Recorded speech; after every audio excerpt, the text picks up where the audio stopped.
Now, might this be the solution that many are looking for when it comes to reducing the file size of games? Some games, like for example, The Last of Us Part 2 Remastered, is around 150 gigabytes in size, and other games like Cyberpunk 2077 and Marvel Rivals, Conan Exiles, these files are again massive. As a matter of fact, most new games these days will come in at 50 to 70 gigabytes plus.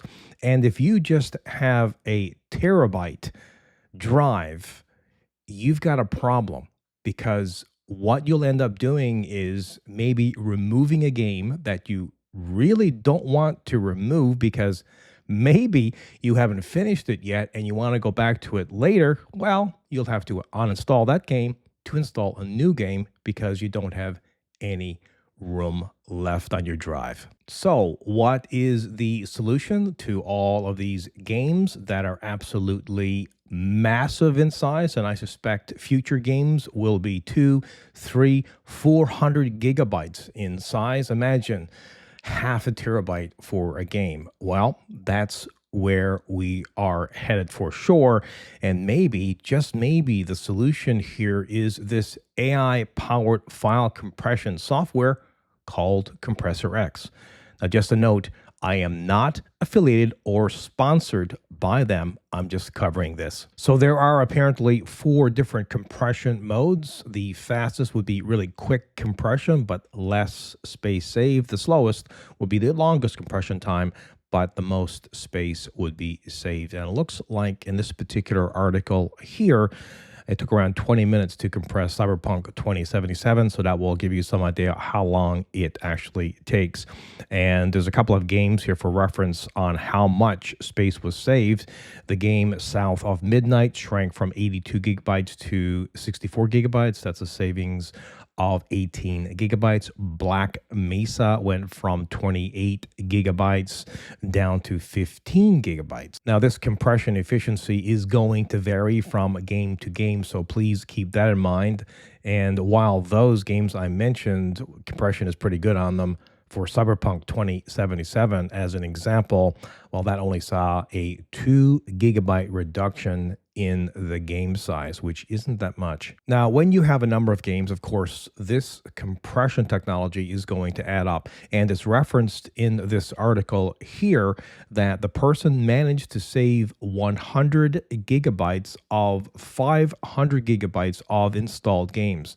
That's a 20% storage saving. Now, what's really cool about this is even when the game is compressed, you can still access it. It is fully accessible and playable without decompressing it before launching it. That's super cool. Now, a lot of games are single player campaign style, so there really isn't any point to keep them installed. You just play through them and you would remove them and install another new game, right? So you play a game, uninstall it, go to the next game, uninstall it. However, there are cases where you would not want to uninstall a game, like, for example, Icarus, open world survival, Conan Exiles, open world survival. You can go back and revisit this game for literally thousands and thousands of hours.